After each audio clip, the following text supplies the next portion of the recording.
Hi hi everyone. Welcome to Sanvi exam ಅಕಾಡೆಮಿಗೆ ಎಲ್ಲರಿಗೂ ಆತ್ಮೀಯವಾದಂತಹ ಸ್ವಾಗತ. ಕೆ ಎಸ್ ಪ್ರಿಲಿಮ್ಸ್ ಏನು 29 ಅಂದರೆ 29/12/2024 ನಡೆದಂತಹ ಪ್ರಶ್ನೆ ಪತ್ರಿಕೆಯ ಬಗ್ಗೆ ಏನು ಸಾಕಷ್ಟು ಚರ್ಚೆ ನಡೀತಾ ಇದೆ ಇವತ್ತು. ಆ ಚರ್ಚೆಗೆ ಒಂದು ಪೂರಕವಾಗಿ ಇವತ್ತು ಒಂದು ವಿಡಿಯೋ ಮಾಡೋಣ ಅಂತ ಅಂದ್ಕೊಂಡು ಇವತ್ತು ನಾನು ಒಂದು ಕ್ಲಾಸನ್ನು ಮಾಡ್ತಾ ಇದ್ದೀನಿ. ಖಂಡಿತ ನಾನು ಕಳೆದ ಒಂದು ಇನ್ಫಾರ್ಮೇಷನ್ ಕ್ಲಾಸಲ್ಲಿ ಹೇಳಿದ್ದೆ, ಒಂದು ಮುಖ್ಯ ಕಾರ್ಯದರ್ಶಿಗಳ ಒಂದು ಅಧ್ಯಕ್ಷತೆಯಲ್ಲಿ ಈ ಕೆ ಎಸ್ ಎಕ್ಸಾಮ್ ರೀ ಎಕ್ಸಾಮ್ ಆಗಿತ್ತಲ್ಲ, ಅದರ ಪರ್ಪಸ್ಸೇ ಮತ್ತು ಏನಾಗಿದೆ ಪ್ರಾಬ್ಲಮ್ ಅನ್ನೋದ್ರ ಬಗ್ಗೆ ಡಿಸ್ಕಸ್ ಮಾಡಲು ಮೀಟಿಂಗ್ನ ಅವರು ಕಮೆಂಟ್ಸ್ ಮಾಡಿದರು. ಬಟ್ ಆ ಮೀಟಿಂಗ್ ಏನಾಯಿತು, ಅನಿವಾರ್ಯ ಕಾರಣಗಳಿಂದ ಪೋಸ್ಟ್ಮಾನ್ ಆಗಿದೆ. ಓಕೆ, ಸೊ ಅದು ಆ್ಯಸ್ ಇಟ್ ಈಸ್ ಇದ್ದಂತಹ ಮೀಟಿಂಗ್ ಯಾವತ್ತಿತ್ತು ಆ್ಯಕ್ಚುಲಿ ಮೀಟಿಂಗ್ ಏನು ಹೇಳಿದರು, 18ನೇ ತಾರೀಕು ಕಮೆಂಟ್ಸ್ ಮಾಡೋಕೆ ಅಂದ್ಕೊಂಡಿದ್ರು. ಬಟ್ ಆ ಮೀಟಿಂಗನ್ನು ಹಲವಾರು ಒಂದು ಏನು ಕೆ ಪಿ ಎಸ್ ಸಿ ಕಾರ್ಯದರ್ಶಿಗಳು ಅವರು ಏನು ಇರಲಿಲ್ಲ ಅನ್ನೋ ಕಾರಣಕ್ಕೋಸ್ಕರ ಆ ಮೀಟಿಂಗನ್ನು ನೆಕ್ಸ್ಟ್ ಮಂಡೇ ಅಂದರೆ 27ಗೆ ಈ ಮೀಟಿಂಗನ್ನು ಅವರು ಫಿಕ್ಸ್ ಮಾಡ್ಕೊಂಡಿದ್ದಾರೆ. ಅದೇನೇ ಇರಲಿ, ಕನ್ನಡ ಮಾಧ್ಯಮ ಅಭ್ಯರ್ಥಿಗಳಾಗಿರುವಂತಹ ತೊಂದರೆಯನ್ನು ಅವರು ಅದನ್ನು ಸಾರ್ಟ್ಔಟ್ ಮಾಡಲಿ. ಆ ಮೀಟಿಂಗಲ್ಲಿ, ಆ ಒಂದು ಸಭೆಯಲ್ಲಿ ಇದ್ರ ಬಗ್ಗೆ ಏನು ಹೇಳ್ತಾರಲ್ಲ, ತುಂಬ ಸೀರಿಯಸ್ ಅಂದರೆ ತುಂಬ ಮುಖ್ಯವಾಗಿ ತಗೊಂಡು ಇದನ್ನು ಡಿಸ್ಕಸ್ ಮಾಡಬೇಕಂತ ನಮ್ಮ ಆಶಯ. ಯಾಕೆಂದರೆ ಕನ್ನಡ ಮಾಧ್ಯಮ ಅಭ್ಯರ್ಥಿಗಳಿಗೆ ತೊಂದರೆ ಆಗಿದೆ ಅನ್ನೋದು ಇಂಪಾರ್ಟೆಂಟ್ ಅಷ್ಟೇ. ಇಲ್ಲಿ ಬೇರೆ ಯಾವುದೇ ರೀತಿಯಾದಂತಹ ತೊಡಕಿಲ್ಲ ನಮ್ಮಲ್ಲಿ. ಕನ್ನಡ ಮಾಧ್ಯಮ ಅಭ್ಯರ್ಥಿಗಳಾಗಿರೋ ತೊಂದರೆಯೇ ಕನ್ನಡ ಮಾಧ್ಯಮದಲ್ಲಿ ಬಂದಿರೋಂಥ ಪ್ರಶ್ನೆಗಳ ಬಗ್ಗೆನೇ ಡಿಸ್ಕಷನ್ ನಡೆಯೋದು. ಇಲ್ಲಿ ಬೇರೆ ಯಾವುದೇ ರೀತಿ ಅದರ್ ಇಶ್ಯೂಸ್ ಇಲ್ಲ. ಸೊ ಅದನ್ನು ಸೀರಿಯಸ್ಸಾಗಿ ತೊಗೊಂಡು ಕರ್ನಾಟಕದಲ್ಲಿ ಕನ್ನಡನೇ ಸಾರ್ವಭೌಮ ಅನ್ನೋದನ್ನು ಅರ್ಥ ಮಾಡ್ಕೊಂಡು ಆ ಮೀಟಿಂಗಲ್ಲಿ ಒಂದು ಒಳ್ಳೆಯ ನಿರ್ಧಾರ ತಗೊಳ್ತಾರಂತ ನಾವೆಲ್ಲ ಆಶಾಭಾವನೆಯಿಂದ ಇರೋಣ. ಖಂಡಿತ 27ನೇ ತಾರೀಕು ಇದರ ಬಗ್ಗೆ ಒಂದು ಸಭೆ, ಈ 18ನೇ ತಾರೀಕು ಇದ್ದಂಥ ಸಭೆನೇ 27ನೇ ತಾರೀಕು ಕಮೆಂಟ್ಸ್ ಆಗಿದೆ. ಓಕೆ, ಇದೇನೇ ಇರಲಿ, ಇವತ್ತು ಅದಕ್ಕೆ ಒಂದು ರಿಲೇಟೆಡ್ ಆಗಿ ಇವತ್ತು ಆ ಒಂದು ಪರೀಕ್ಷೆಯಲ್ಲಿ ಕೇಳಿರುವಂತಹ ಇತಿಹಾಸದ ಪ್ರಶ್ನೆಗಳನ್ನು ನಾವು ವಿಶ್ಲೇಷಣೆ ಮಾಡ್ತಾ, ಹಾಗೂ ಆ ಪ್ರಶ್ನೆಗಳಲ್ಲಿ ಕನ್ನಡ ಮಾಧ್ಯಮ ಅಭ್ಯರ್ಥಿಗಳಾದ ತೊಡಕುಗಳನ್ನು ಸ್ವಲ್ಪ ಡಿಸ್ಕಸ್ ಮಾಡ್ತಾ ಹೋಗೋಣ. ಒನ್ಸ್ ಅಗೇನ್ ನನ್ನ ಚಾನಲ್ ಯಾರು ಸಬ್ಸ್ಕ್ರೈಬ್ ಮಾಡ್ಕೊಳ್ಳಿಲ್ಲ ಅಂದರೆ ಖಂಡಿತ ಸಬ್ಸ್ಕ್ರೈಬ್ ಮಾಡ್ಕೊಳ್ಳಿ ಅಂತ ಹೇಳ್ತಾ, ಇವತ್ತಿನ ಈ ಒಂದು ಏನು ಕೆ ಎಸ್ ಪೂರ್ವಭಾವಿ ಪರೀಕ್ಷೆಯಲ್ಲಿ ಕೇಳಿರುವಂಥ ಇತಿಹಾಸದ ಪ್ರಶ್ನೆಗಳು, ಆ ಪ್ರಶ್ನೆಗಳನ್ನು ವಿಶ್ಲೇಷಣೆ ಮಾಡ್ತಾ ಹೋಗೋಣ. ಜೊತೆಗೆ ಆ ಒಂದು ಪ್ರಶ್ನೆಗಳಲ್ಲಿ ಕನ್ನಡ ಮಾಧ್ಯಮ ಅಭ್ಯರ್ಥಿಗಳಿಗೆ ಆದಂಥ ತೊಡಕುಗಳು ಏನಿದ್ದು ಅನ್ನೋದನ್ನು ನಾವು ಇನ್ ಡೀಟೇಲ್ ಆಗಿ ಅಂದರೆ ಸವಿವರವಾಗಿ ನೋಡ್ತಾ ಹೋಗೋಣ. ಒನ್ಸ್ ಅಗೇನ್ ನನ್ನ ಚಾನಲ್ಗೆ ಎಲ್ಲರಿಗೂ ಆತ್ಮೀಯವಾದಂಥ ಸ್ವಾಗತ. ಓಕೆ, ಒಟ್ಟು 16 ಪ್ರಶ್ನೆಗಳನ್ನು ಈ ಒಂದು ಪೂರ್ವಭಾವಿ ಪರೀಕ್ಷೆಯಲ್ಲಿ ಇತಿಹಾಸಕ್ಕೆ ಸಂಬಂಧಪಟ್ಟಂಗೆ ಕೇಳಿದ್ದ. ಸೊ ಆ ಪ್ರಶ್ನೆಗಳು ಯಾವ ಮಟ್ಟಕ್ಕಿದ್ವು, ಅವು ಅದರಲ್ಲಿ ಏನು ಕನ್ನಡ ಮಾಧ್ಯಮ ಅಭ್ಯರ್ಥಿಗೆ ತೊಡಕಾಯಿತು ಅನ್ನೋದನ್ನು ಇನ್ ಡೀಟೇಲಾಗಿ ನೋಡ್ತಾ ಹೋಗೋಣ. ಓಕೆ, ಮೊದಲನೇ ಪ್ರಶ್ನೆ ಏನಿತ್ತು, ನನ್ನ ಒಂದು ಕ್ವಶನ್ ಪೇಪರ್ ಸರಣಿ ಡಿ, ಆ ಡಿ ಸರಣಿಯಲ್ಲಿ ನಾನು ಅದನ್ನು ತಗೊಳ್ತಾ ಹೋಗ್ತಾ ಇದ್ದೀನಿ. ಮೊದಲನೇ ಪ್ರಶ್ನೆ ಏನಿತ್ತು, ಯಾವ ಭಾಷೆಗಳು ಕೇಂದ್ರ ಸಚಿವ ಸಂಪುಟದಿಂದ ಶಾಸ್ತ್ರೀಯ ಭಾಷಾ ಸ್ಥಾನಮಾನವನ್ನು ಪಡೆದುಕೊಂಡಿವೆ ಅಂತೇಳಿ. ಓಕೆ, ಇಲ್ಲಿ ಈ ಶಾಸ್ತ್ರೀಯ ಸ್ಥಾನಮಾನ ಯಾವ ಭಾಷೆಗಳು ಪಡೆದುಕೊಂಡಿದೆ ಅನ್ನೋದನ್ನು ಹಲವಾರು ಎಕ್ಸಾಮ್ಗಳಲ್ಲಿ ಕೇಳ್ತಾನೆ. ಆ್ಯಸ್ ಯೂಶುವಲ್ ಆ ಪ್ರಶ್ನೆ ಇದ್ದೇ ಇರುತ್ತೆ. ಈ ಪ್ರಶ್ನೆಯನ್ನು ಅಂತಹ ಟಫ್ ಪ್ರಶ್ನೆ ಅಲ್ಲ ಇತಿಹಾಸಕ್ಕೆ ಸಂಬಂಧಪಟ್ಟಂಗೆ. ಹಾಗೇನು ಇದರಲ್ಲಿ ಯಾವುದೇ ರೀತಿ ಕನ್ನಡ ಮಾಧ್ಯಮ ಅಭ್ಯರ್ಥಿಗಳಿಗೆ ಯಾವುದೇ ರೀತಿಯಾದಂಥ ತೊಡಕು ಇರಲಿಲ್ಲ ಈ ಪ್ರಶ್ನೆಯಲ್ಲಿ. ಯಾಕೆ, ಯಾವ ಭಾಷೆಗಳು ಕೇಂದ್ರ ಸಚಿವ ಸಂಪುಟದಿಂದ ಶಾಸ್ತ್ರೀಯ ಭಾಷಾ ಸ್ಥಾನಮಾನವನ್ನು ಪಡೆದುಕೊಂಡಿವೆ ಅಂತ ಕೇಳಿದ್ದ. ಕರೆಕ್ಟಾಗಿದೆ. ಓಕೆ, ಇದರಲ್ಲಿ ಆನ್ಸರು ಪಾಲಿ, ಪ್ರಾಕೃತ, ಮರಾಠಿ ಈ 3 ಆನ್ಸರ್ ಆಗುತ್ತೆ. ಅಂದರೆ ಅಲ್ಲಿ ಕೊಟ್ಟಿರುವಂತಹ ಏನು ಆನ್ಸರ್ ಆಯ್ಕೆಗಳಲ್ಲಿ ಎ ಮತ್ತು ಬಿ ಮತ್ತು ಸಿ ಈ 3 ಏನು ಭಾಷೆಗಳು ಕೇಂದ್ರ ಸಚಿವ ಸಂಪುಟದಿಂದ ಶಾಸ್ತ್ರೀಯ ಭಾಷಾ ಸ್ಥಾನಮಾನವನ್ನು ಪಡೆದುಕೊಂಡಿವೆ. ಜೊತೆಗೆ ಇನ್ನೆರಡು ಭಾಷೆಗಳು ಸಹ ಪಡ್ಕೊಂಡು, ಅಸ್ಸಾಮಿ ಹಾಗೂ ಬಂಗಾಳಿ. ಈ ಭಾಷೆಗಳು ಸಹ ಶಾಸ್ತ್ರೀಯ ಭಾಷಾ ಸ್ಥಾನಮಾನವನ್ನು ಅಕ್ಟೋಬರ್ 3, 2024 ಇದನ್ನು ಶಾಸ್ತ್ರೀಯ ಸ್ಥಾನಮಾನವನ್ನು ಘೋಷಣೆ ಸಚಿವ ಸಂಪುಟ ಮಾಡಿತು. ಓಕೆ, ಈ ಪ್ರಶ್ನೆಯಲ್ಲಿ ಏನು ಆ ರೀತಿಯಾದಂತಹ ಕನ್ನಡ ಅನುವಾದದಲ್ಲಿ ಯಾವುದೇ ರೀತಿ ತೊಡಕು ಕಂಡು ಬಂದಿಲ್ಲ. ಬಟ್ ಇದು ಈಸಿ ಪ್ರಶ್ನೆಯೂ ಸಹ ಹೌದು, ಇದು ಸಾಕಷ್ಟು ಬಾರಿ ರಿಪೀಟೆಡ್ ಆಗಿದೆ. ಓಕೆ, ನೆಕ್ಸ್ಟು ಎರಡನೇ ಪ್ರಶ್ನೆ. ಈ ಪ್ರಶ್ನೆಯನ್ನು ರಾಜಾ ರಾಮ್ ಮೋಹನ್ ರಾಯ್ ಅವರ ಬಗ್ಗೆ ಕೇಳಿದ್ದಾರೆ. ಇಲ್ಲಿ ಏನಾಯ್ತಂದರೆ, ಇಲ್ಲಿ ಅವರು ಒಂದು ಪರ್ಷಿಯನ್ ಭಾಷೆಯಲ್ಲಿ ಒಂದು ಬುಕ್ ಬರೀತಾರೆ. ಇದನ್ನು IAS ಅಲ್ಲೂ ಸಹ ಕೇಳಿದ್ದಾರೆ. ಅದನ್ನು ಅವರು ಇದನ್ನು ಸ್ವಲ್ಪ ಇನ್ ಡೀಟೇಲಾಗಿ ಕೇಳುವಾಗ ಸ್ವಲ್ಪ ಇದನ್ನು ಕನ್ಫ್ಯೂಸ್ ಮಾಡ್ಕೊಂಡಿದ್ದಾರೆ, ಅಷ್ಟೇ ಕನ್ಫ್ಯೂಸ್ ಮಾಡಿದ್ದಾರೆ. ಆಮೇಲೆ ಅವರ ಬಗ್ಗೆ ಇನ್ ಡೀಟೇಲಾಗಿ ನಮಗೆ ಏನು ಗೊತ್ತಿದೆ ಅನ್ನೋದನ್ನು ಈ ಕ್ವಶನ್ನಲ್ಲಿ ಅವರು ಕೇಳಿದ್ದಾರೆ. ಅಂದರೆ ರಾಜಾ ರಾಮ್ ಮೋಹನ್ ರಾಯ್ ಥಾಟ್ಸ್ ಏನಾಗಿತ್ತು, ಅವರು ಏನು ಅವರ ಒಂದು ಏನು ಈ ಸ್ವತಂತ್ರ ಹೋರಾಟ ಸಮಯದಲ್ಲಿಗಿಂತ ನಮ್ಮ ಸಮಾಜವನ್ನು ತಿದ್ದುವಂತಹ ಪರಿಮಿತಿಯಲ್ಲಿ ಅವರ ಒಂದು ಜ್ಞಾನ ಏನಿತ್ತು ಅನ್ನೋದನ್ನು ಅವರು ಬೇರೆ ಬೇರೆ ರೀತಿಯಲ್ಲಿ ಈ ರಾಜಾ ರಾಮ್ ಮೋಹನ್ ಸಂಬಂಧಪಟ್ಟಂಗೆ ಒಂದು ಹಲವಾರು ಹೇಳಿಕೆಗಳನ್ನು ಕೊಟ್ಟಿದ್ದರು. ಅದರಲ್ಲಿ ಯಾವ ಹೇಳಿಕೆಗಳು ಸರಿಯಾಗಿವೆ ಅಂತ ಕೇಳಿದರು. ಅಲ್ಲಿ ಸರಿಯಾಗಿರೋ ಹೇಳಿಕೆಗಳು ಯಾವ ಅಂತ ಹೇಳಿದ್ರೆ ನಾನು ಬರೆದಿದ್ದೀನಿ. ಖಂಡಿತ ಇದು ಇವರಂದರೆ ರಾಜಾರಾಮ್ ಮೋಹನ್ ರಾಯ್ ಅವರು ಪರ್ಷಿಯನ್ ಭಾಷೆಯಲ್ಲಿ ತುಹಫತ್ ಉಲ್ ಮುಹಾವುದ್ದೀನ್ ಅನ್ನು ಬರೀತಾರೆ. ಇದು IAS ಅಲ್ಲಿ ಸಹ ಬಂದಿದೆ. ಅವರು ಯಾವ ಒಂದು ಪರ್ಷಿಯನ್ ಭಾಷೆಯಲ್ಲಿ ಯಾವ ಒಂದು ಏನು ಗ್ರಂಥವನ್ನು ಬರೀತಾರೆ ಅಂತೇನೋ ಬಂದಿದೆ. ಸೊ ಅದನ್ನು ಸಹ ಇಲ್ಲಿ ರಿಪೀಟ್ ಕೇಳಿದ್ದಾರೆ ಅವರು. ಇವರು ಪರ್ಷಿಯನ್ ಭಾಷೆಯಲ್ಲಿ ತುಹಫತ್ ಉಲ್ ಮುಹಾವುದ್ದೀನನ್ನು ಬರೆದಿದ್ದಾರೆ ಅಂತ ಹೇಳ್ತಾರೆ. ಇದು ಸರಿಯಾದ ಹೇಳಿಕೆ. ಇವರು ವೇದಗಳ ಏಕದೇವತಾವಾದವನ್ನು ಎತ್ತಿ ಹಿಡಿದರು. ಖಂಡಿತ ಈ ಸ್ಟೇಟ್ಮೆಂಟು ತುಂಬ ರಾಜಾರಾಮ್ ಮೋಹನ್ ರಾಯ್ ಇಂಟರ್ರಿಲೇಟೆಡ್ ಆಗಿರುತ್ತೆ. ಬ್ರಹ್ಮ ಸಮಾಜ ಅಂದರೆ ಏಕದೇವತಾವಾದನೆ. ಸೊ ಅದನ್ನೇ ಇಲ್ಲಿ ಹೇಳ್ತಾರೆ. ಇವರು ವೇದಗಳ ಏಕದೇವತಾವಾದವನ್ನು ಎತ್ತಿ ಹಿಡಿದರು. ಇವರು ಸ್ವತಂತ್ರ ಉದಾರವಾದ ಪ್ರಜಾಪ್ರಭುತ್ವ ಮತ್ತು ರಾಷ್ಟ್ರೀಯತೆಯನ್ನು ಬೆಂಬಲಿಸಿದರು. ಈ 3 ಸ್ಟೇಟ್ಮೆಂಟು ಸರಿ. A ಮತ್ತು B ಮತ್ತು D ಈ 3 ಸ್ಟೇಟ್ಮೆಂಟ್ ಅಲ್ಲಿ ಕೊಟ್ಟಿರೋದ್ರಲ್ಲಿ ಸರಿಯಾಗಿತ್ತು. ಬಟ್ ಇನ್ನೊಂದು ಸ್ಟೇಟ್ಮೆಂಟ್ ಕೊಟ್ಟಿದ್ದರು ಏನಂದರೆ ಇವರು ಸರ್ವೆಂಟ್ಸ್ ಆಫ್ ಇಂಡಿಯಾ ಸೊಸೈಟಿಯನ್ನು ಸ್ಥಾಪಿಸಿದರು. ತುಂಬ ಈಸಿ ಸ್ಟೇಟ್ಮೆಂಟಿಂದ ಆರಾಮಾಗಿ ಇಂಪ್ಲಿಮೆಂಟ್ ಮಾಡ್ಬೋದು. ಸರ್ವೆಂಟ್ಸ್ ಆಫ್ ಇಂಡಿಯಾ ಸೊಸೈಟಿಯನ್ನು ಸ್ಥಾಪನೆ ಮಾಡಿದ್ದಾರು ಯಾರು? ಗೋಪಾಲಕೃಷ್ಣ ಗೋಖಲೆ ಅವರು. ಹಾಗಾಗಿ ಈ ಸ್ಟೇಟ್ಮೆಂಟ್ ಏನಾಗುತ್ತೆ? ತಪ್ಪಾಗುತ್ತೆ. ಇಲ್ಲಿ ಈ 3 ಸ್ಟೇಟ್ಮೆಂಟು ಸರಿಯಾಗಿರುತ್ತೆ. ಇಲ್ಲಿ ಕನ್ನಡ ಅನುವಾದ ಮಾಡುವಾಗ ಇಲ್ಲೇನಂತಹ ಮಿಸ್ಟೇಕ್ಸ್ಗಳು ಏನೂ ಆಗಿಲ್ಲ. ಅಲ್ಲಿ ಏನಾಗಿದೆ ಅಂದರೆ ರಾಜಾರಾಮ್ ಮೋಹನ್ ರಾಯ್ ಅವರ ಸಂಬಂಧಪಟ್ಟ ಹೇಳಿಕೆಗಳನ್ನು ಒಂದೇ ವೇಯಲ್ಲಿ ಕೇಳಿಲ್ಲ, ಬೇರೆ ಬೇರೆ ದೃಷ್ಟಿಕೋನ ಇಟ್ಕೊಂಡು ಹೇಳಿಕೆಗಳನ್ನು ಕೊಟ್ಟಿದ್ದಾರೆ. ಸ್ವಲ್ಪ ಇನ್ ಡೀಟೇಲ್ ಆಗಿ ರಾಜಾರಾಮ್ ಮೋಹನ್ ರಾಯ್ ಅವ್ರ ಬಗ್ಗೆ ಓದಿದರೆ ಸ್ವಲ್ಪ ನಮಗೆ ಕ್ಯಾನ್ಸರ್ ಮಾಡ್ಬೋದು. ಓಕೆ. ಬಟ್ ರಾಜಾರಾಮ್ ಮೋಹನ್ ರಾಯ್ ಬಗ್ಗೆ ಎಲ್ಲ ಫಿಲಿಮ್ಸ್ IAS ಫಿಲಿಮ್ಸಲ್ಲೂ ಸಹ ಕೇಳಿದ್ದಾನೆ. ಸೊ ಫಸ್ಟ್ನೇ ಸ್ಟೇಟ್ಮೆಂಟ್ ಸಹ ಬಂದಿದೆ. ಇವರು ಪರ್ಷಿಯನ್ ಭಾಷೆಯಲ್ಲಿ ತುಹಫತ್ ಉಲ್ ಮುಹಾವುದ್ದೀನನ್ನು ಬರೆದಿದ್ದಾರೆ ಅನ್ನೋದ್ರ ಬಗ್ಗೆ ಒಂದು ಕ್ವೆಶನ್ ಇದೆ. 2022 ಅಲ್ಲ 24 ಅಲ್ಲ ನಾನು ನೋಡಿದ್ದೀನಿ, ಇರಲಿ ಗೊತ್ತಿಲ್ಲ, ಬಟ್ ಬಂದಿದೆ IAS ಫಿಲಿಮ್ಸಲ್ಲಿ. ಇದು ಸಹ ಅವರು ಈಸಿ ಬ್ರಹ್ಮ ಸಮಾಜ ಅಂದರೆ ವೇದಗಳ ಏಕದೇವತಾವಾದವನ್ನು ಎತ್ತಿಡಿತಾರೆ. ಖಂಡಿತ ಇವರು ವೇದಗಳ ಏಕದೇವತಾವಾದವನ್ನು ಎತ್ತಿಡಿತಾರೆ. ಮತ್ತು ಇವರು ಸ್ವತಂತ್ರ ಉದಾರವಾದ ಮತ್ತು ಪ್ರಜಾಪ್ರಭುತ್ವ ರಾಷ್ಟ್ರೀಯತೆಯನ್ನು ಬೆಂಬಲಿಸಿದರು. 3 ಸ್ಟೇಟ್ಮೆಂಟ್ ಸರಿ. ಬಟ್ ಅಲ್ಲಿ ಈಸಿಯಾಗಿ ಎಲಿಮಿನೇಟ್ ಮಾಡೋದು ಸರ್ವೆಂಟ್ಸ್ ಆಫ್ ಇಂಡಿಯಾ ಸೊಸೈಟಿಯನ್ನು ಇವರು ಸ್ಥಾಪನೆ ಮಾಡಲ್ಲ. ಇವರು ಸ್ಥಾಪನೆ ಮಾಡೋದು ಬೇರೆ. ಇವರು ಸ್ಥಾಪನೆ ಮಾಡೋದು ಬ್ರಹ್ಮ ಸಮಾಜ. ಇಲ್ಲಿ ಈ ಒಂದು ಸರ್ವೆಂಟ್ಸ್ ಆಫ್ ಇಂಡಿಯಾ ಸೊಸೈಟಿಯನ್ನು ಗೋಪಾಲಕೃಷ್ಣ ಗೋಖಲೆ ಅವರು ಸ್ಥಾಪನೆ ಮಾಡ್ತಾರೆ. ಓಕೆ. ಇದರಲ್ಲಿ ಕನ್ನಡ ಅನುವಾದ ಅಷ್ಟು ಏನು ಇಲ್ಲ, ಏನು ಅಂತಹ ಗೊಂದಲ ಇಲ್ಲ. ಸ್ವಲ್ಪ ಏನಂದರೆ ಸ್ವಲ್ಪ ಟ್ವಿಸ್ಟ್ ಮಾಡಿದ್ದಾನೆ ಅಷ್ಟೇ ರಾಜಾರಾಮ್ ಮೋಹನ್ ರಾಯ್ ಅವ್ರ ಬಗ್ಗೆ. ನಮಗೆ ಗೊತ್ತಿರೋದೇನು ಅನ್ನೋದನ್ನು ಅವನು ಅದರಲ್ಲಿ ಕೊಟ್ಟಿದ್ದ. ನಮಗೇನು ಗೊತ್ತಿರಬೇಕು ಅನ್ನೋದನ್ನು ನಾವು ಆ ಸ್ಟೇಟ್ಮೆಂಟ್ ಮುಖಾಂತರ ತಿಳ್ಕೊಬೇಕು. ರಾಜಾರಾಮ್ ಮೋಹನ್ ರಾಯ್ ಅಂದರೆ ಏನು, ಯಾವ ಸ್ಟೇಟ್ಮೆಂಟ್ ರಿಲೇಟೆಡ್ ಆಗಿರೋದನ್ನು ಕರೆಕ್ಟ್ ರೆಕಗ್ನೈಸ್ ಮಾಡಲಿಕ್ಕೆ ಈ ಥರ ಅವನು ಕೊಟ್ಟಿದ್ದಾನೆ. ಓಕೆ. ಈ ಕ್ವೆಶನ್ ಇದೆಯಲ್ಲ, ಇದು ತುಂಬ ಹೊಸ ಕ್ವೆಶನ್. ಇದು ನಾನು ಹಲವಾರು ಪ್ರಿಲಿಮ್ಸ್ ಪೇಪರ್ಗಳನ್ನು ಎಲ್ಲ ಎಕ್ಸಾಮ್ ಪೇಪರ್ಗಳನ್ನು ಸಾಲ್ವ್ ಮಾಡ್ತಾ ಬಂದ ಸಂದರ್ಭದಲ್ಲಿ ಈ ಕ್ವೆಶನ್ ಸ್ವಲ್ಪ ತುಂಬ ಡಿಫ್ರೆನ್ಸ್ ಅನಿಸ್ತು. ಈ ಥರ ತುಂಬ ಒಬ್ಬ ವ್ಯಕ್ತಿ ಬಗ್ಗೆ ಇನ್ ಡೀಟೇಲ್ ಆಗಿ ಕೊಟ್ಟು ಕೇಳಿರೋ ಕ್ವೆಶನ್ಸ್ಗಳು ಸಾಕಷ್ಟು IAS ಅಲ್ಲಿದ್ದಾವೆ. ಬಾಲಗಂಗಾಧರ ತಿಲಕರ ಬಗ್ಗೆಯೂ ಸಹ ಈ ಥರ ತುಂಬ ಡೀಟೇಲ್ಸಾಗಿ ಕೊಟ್ಟು ಅವ್ರು ಯಾರು ಅಂತ ಕೇಳಿದ್ದ. ಹಾಗೆಯೇ ಕೆಲವು ಸುಭಾಷ್ ಚಂದ್ರ ಬೋಸ್ ಬಗ್ಗೆ ಈ ಥರ ಡೀಟೇಲ್ಸಾಗಿ ಕೊಟ್ಟು ಅವ್ರು ಯಾರು ಅಂತ ಕೇಳಿದ್ದ. ಇಲ್ಲಿ ಸಹ ಅದೇ, ಬಟ್ ಇಲ್ಲಿ ಸ್ವಲ್ಪ ಹೊಸ ಮಹಿಳೆಯನ್ನು ಇಂಟ್ರೊಡ್ಯೂಸ್ ಮಾಡಿದ್ದಾರೆ ಈ ಎಕ್ಸಾಮಿಗೆ ಅಂತ ಅಂದ್ಕೋಬೋದು. ಎಲ್ಲ ಎಕ್ಸಾಮ್ ಕಂಪೇರ್ ಮಾಡಿಕೊಂಡ್ರೆ ಮಹಿಳಾ ಕ್ರಾಂತಿಕಾರಿಗಳ ಪೈಕಿ ಯಾರು 15ನೇ ವರ್ಷದ ವಯಸ್ಸಿನಲ್ಲಿ ತನ್ನ ಸಹಚರರೊಂದಿಗೆ ಕೋಮಿಲ್ಲದ ಜಿಲ್ಲಾ ಮ್ಯಾಜಿಸ್ಟ್ರೇಟ್ ಇವರನ್ನು ಗುಂಡಿಟ್ಟು ಸಾಯಿಸಿದಳು ಅಂತ ನಾನು ಬರೆದಿದ್ದೀನಿ. ಹಾಗೂ ಅವರು ಕ್ರಾಂತಿಕಾರಿ ಜುಗಂತರ್ ಅಂದರೆ ಅವಳು ಅಂತ ಕೇಳಿದ್ರಲ್ಲಿ ಅವರು ಈಕೆ ಅಂತ ಹೇಳಿದರೆ, ಬಟ್ ನಾನು ಅವರು ಅಂತ ಸೇರಿಸಿದ್ದೀನಿ. ಈಕೆಯು ಅಂತ ಅವರು ಕ್ರಾಂತಿಕಾರಿ ಜುಗಂತರ್ ಪಕ್ಷಕ್ಕೂ ಸಹ ಸೇರಿಕೊಂಡಿದ್ದರು. 1939ರಲ್ಲಿ ಇವರನ್ನು ಸರ್ಕಾರ ಮತ್ತು ಮಹಾತ್ಮ ಗಾಂಧಿಯವರು ನಡುವಿನ ಕ್ಷಮಾದಾನ ಒಪ್ಪಂದದ ಪ್ರಕಾರ ಬಿಡುಗಡೆ ಮಾಡಲಾಯಿತು. ಇವರು ಭಾರತೀಯ ರಾಷ್ಟ್ರೀಯ ಕಾಂಗ್ರೆಸ್ ಸೇರಿದರು. ನಂತರ ಇವರು ಕಮ್ಯುನಿಸ್ಟ್ ಪಕ್ಷದ ಚಳವಳಿಯಲ್ಲಿ ಸಹ ಭಾಗವಹಿಸಿದರು. ಇವರು ಅರುಣ್ ಬಹಾನಿ ಎಂಬ ಶೀರ್ಷಿಕೆ ಉಳ್ಳ ಒಂದು ಪುಸ್ತಕವನ್ನು ಬರೆದರು. ಅಂದರೆ ಇಲ್ಲಿ ಕ್ವಶನ್ನು ತುಂಬ ಲೆಂತಿ ಇದೆ. ಇದು ತುಂಬ ಉದ್ದವಾದ ಪ್ರಶ್ನೆ ಅಂತ ಹೇಳ್ಬೋದು. ಮೇನ್ ಕಾನ್ಸೆಪ್ಟು ಅರುಣ್ ಬಹಾನಿ ಅನ್ನೋ ಪುಸ್ತಕವನ್ನು ಯಾರು ಬರೀತಾರೆ ಅನ್ನೋದನ್ನು ಕೇಳಿದರೆ ಸಾಕಾಗಿತ್ತು.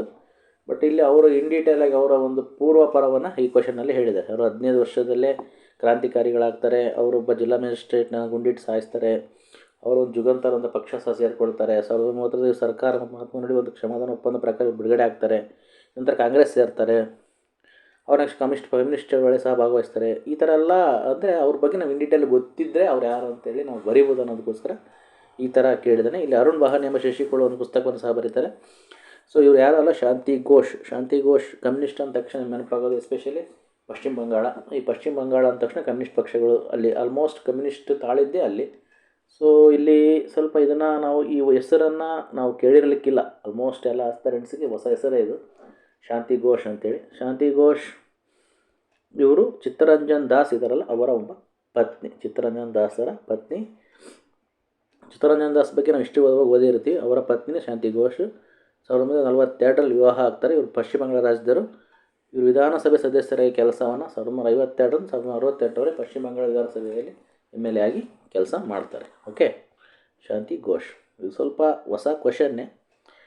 ಇದನ್ನು ನಾವು ಆಸ್ಪಿರೆಂಟ್ಸ್ ಓದುವಾಗ ಇವ್ರ ಬಗ್ಗೆ ಓದಿರೋದು ತುಂಬ ಡೌಟ್. ತುಂಬ ಜನ ಓದಿರಲ್ಲ ಶಾಂತಿ ಘೋಷ್ ಅಂತ ಯಾರು ಅನ್ನೋದು ಯಾರಿಗೂ ಅಷ್ಟು ನನ್ನ ಅನಿಸಿಕೆ ಪ್ರಕಾರ ಓದಿರೋದು ಕಡಿಮೆ. ಇದು ಅಂತಹ ರಿಪೀಟೆಡ್ ಕ್ವಶನ್ ಏನಲ್ಲ, ಇದು ಹೊಸ ಕ್ವಶನ್ ಅಂತಲೇ ಹೇಳ್ಬೋದು. ನೆಕ್ಸ್ಟ್, ಈ ಚೋಳರ ಬಗ್ಗೆ ಏಷ್ಯನ್ ಹಿಸ್ಟ್ರಿಯಲ್ಲಿ ಕೇಳುವಾಗ ಹಲವಾರು UPSCಯಲ್ಲೂ ಸಹ KSಯಲ್ಲಿ ಸಹ ಇದ್ದೇ ಇರುತ್ತೆ ಒಂದು ಪ್ರಶ್ನೆ. ಇಲ್ಲಿ ಸಹ ಅದೇ ಪ್ರಶ್ನೆ ಇದೆ. ಏನಂದರೆ, ಚೋಳರ ಕಾಲದ ಕೃಷಿ ಚಟುವಟಿಕೆಗಳಿಗಾಗಿ ಜಮೀನ್ದಾರರು ಸ್ಥಳೀಯವಾಗಿ ರಚಿಸಿಕೊಂಡಿದ್ದ ಸಮುದಾಯದಲ್ಲಿರುವ ಸಂಘಕ್ಕೆ ಯಾವ ಹೆಸರಿತ್ತಂತೆ ನಾನು ಬರೆದಿದ್ದೀನಿ.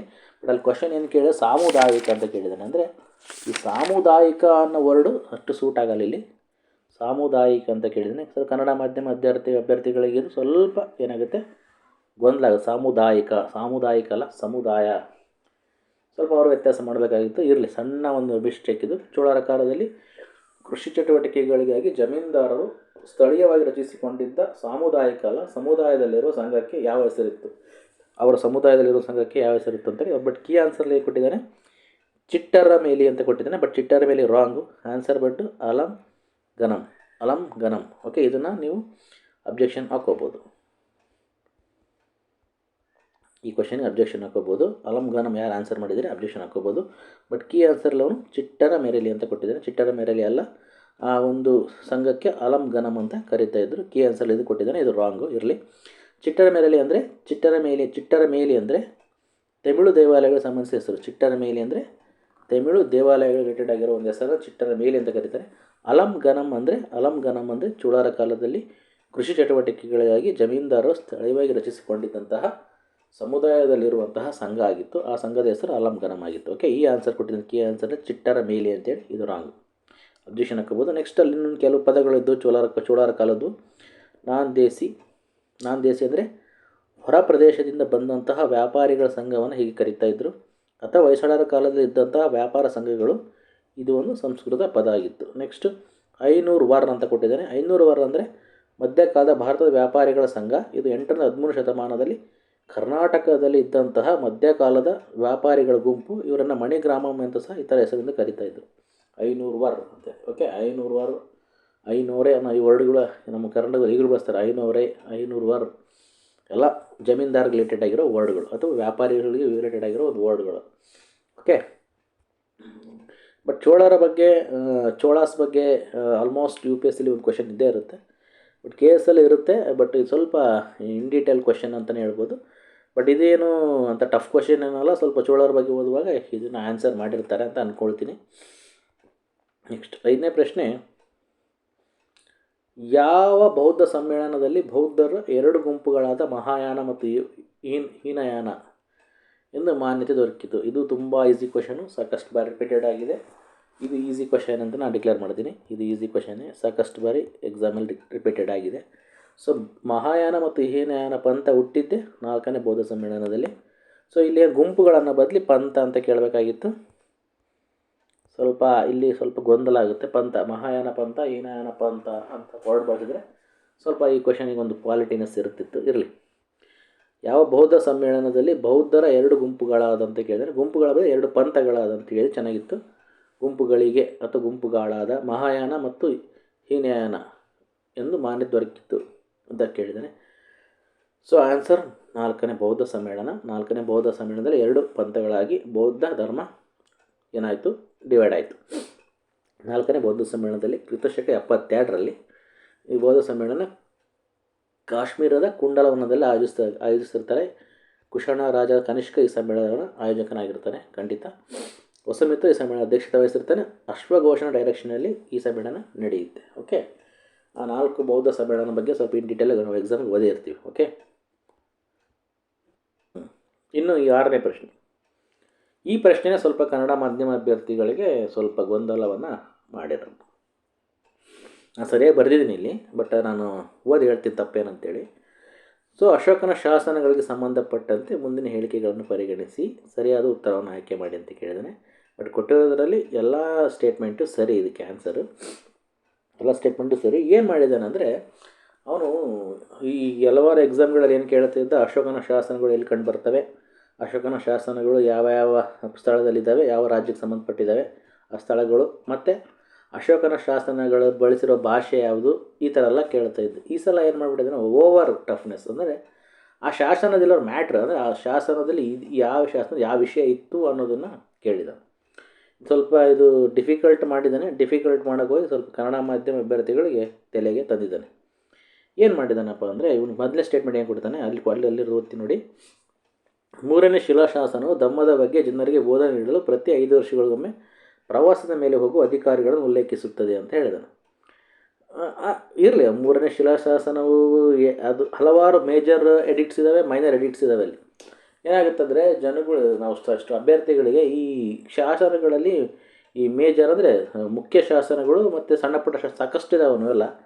ಇಲ್ಲಿ 3ನೇ ಶಿಲಾಶಾಸನ ಅಂತ ಹೇಳ್ತಾನೆ, ಬಟ್ ಅದು ಏನು ಎತ್ತಂತ ಡೀಟೇಲಾಗಿ ಹೇಳಲ್ಲ. ಇರಲಿ, ಅಂದರೆ ಈ ಸ್ಟೇಟ್ಮೆಂಟ್ ಕರೆಕ್ಟ್. ಆ್ಯಕ್ಚುಲಿ 3ನೇ ಶಿಲಾಶಾಸನ, ಅಶೋಕನ 3ನೇ ಶಿಲಾಶಾಸನ ಧಮ್ಮ ಅಂತ ಅದೊಂದು ಧರ್ಮನ ಒಂದು ಏನಂತಾರಲ್ಲ ತತ್ಸಮ ತದ್ಭವ ಪದ ಅನ್ಬೋದು, ಅಥವಾ ಸಂಸ್ಕೃತ ಪ್ರಾಕೃತ ಪದ ಅಂತ ಅನ್ಕೋಬೋದು. ಸ್ವಲ್ಪ ನೀಟಾಗಿ ಗೊತ್ತಿಲ್ಲ. ಅಶೋಕನ 3ನೇ ಶಿಲಾಶಾಸನವು ಧಮ್ಮದ ಕುರಿತು ಜನರಿಗೆ ಬೋಧನೆ ನೀಡುವ ಸಲುವಾಗಿ ಪ್ರತಿ 5 ವರ್ಷಗಳಿಗೊಮ್ಮೆ ಪ್ರವಾಸದ ಮೇಲೆ ಹೋಗುವ ಅಧಿಕಾರಿಗಳ ಕುರಿತೇ ಉಲ್ಲೇಖಿಸುತ್ತೆ. ಖಂಡಿತ ಈ ಸ್ಟೇಟ್ಮೆಂಟು ಸರಿ. ಇದು ಈ ಶಾಸನ ಹೇಳುತ್ತಪ್ಪ ಅಂದರೆ ಈ ಬ್ರಾಹ್ಮಣರಿಗೆ ಉದಾರ ನೀತಿ ಅನುಸರಿಸಲು ಸಹ ತಿಳಿಸುತ್ತೆ.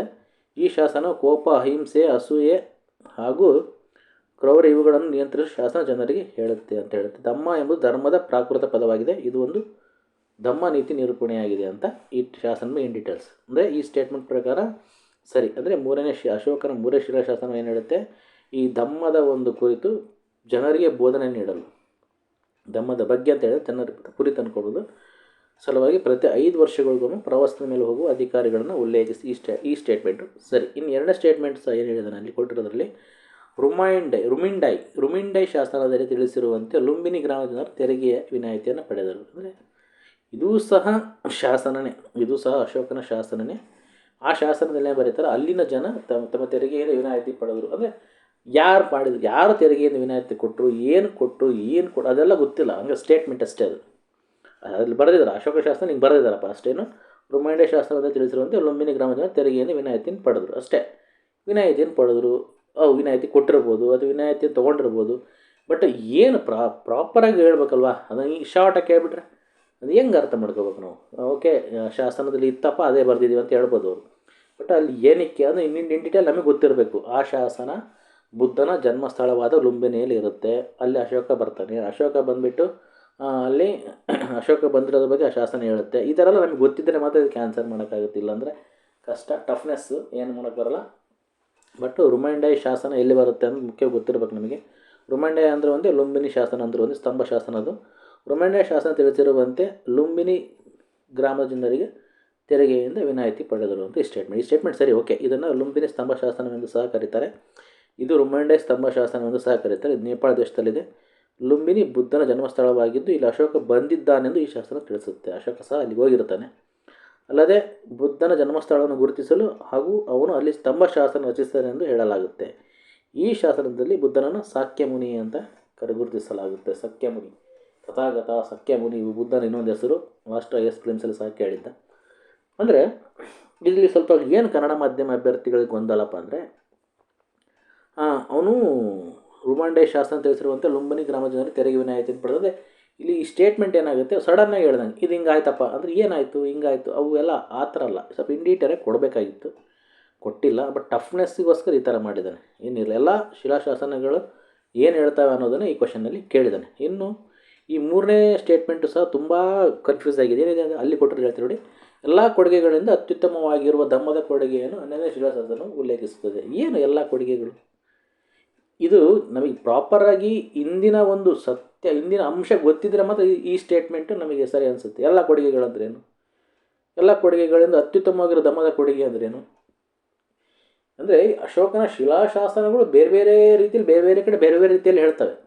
ಇಲ್ಲಿ ಎಲ್ಲ ಕೊಡುಗೆಗಳಿಂದ ಅತ್ಯುತ್ತಮವಾಗಿರೋ ಧಮ್ಮದ ಕೊಡುಗೆಯನ್ನು 12ನೇ ಶಿಲಾಶಾಸನ ಉಲ್ಲೇಖಿಸುತ್ತದೆ. ಹಂಗಂದ್ರೇನು?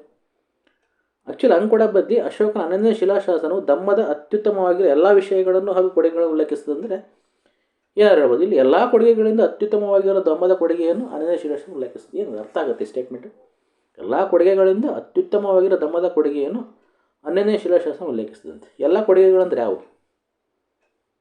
ಇದು ಹಾಗಲ್ಲ. ಇದು ಏನಾಗಿದೆ ಅಂದರೆ ಈ ಒಂದು ಟಫ್ ಅಂದರೆ ಕಠಿಣತೆ ಮಾಡಿ ಬರೋದಲ್ಲಿ ಇಂಗ್ಲೀಷಲ್ಲಿ ಈಸಿಯಾಗಿ ಹೇಳ್ಬೋದು. ಇಂಗ್ಲೀಷಲ್ಲಿ ಸ್ವಲ್ಪ rock edict 11 refers to the gift of Dhamma ಬಿಗಿನ್ the best of all gifts ಅಂತ ಈಸಿಯಾಗಿ ಹೇಳುತ್ತೆ. ಬಟ್ ಕನ್ನಡದಲ್ಲಿ ಹಂಗೆ ಆಗಲ್ಲ.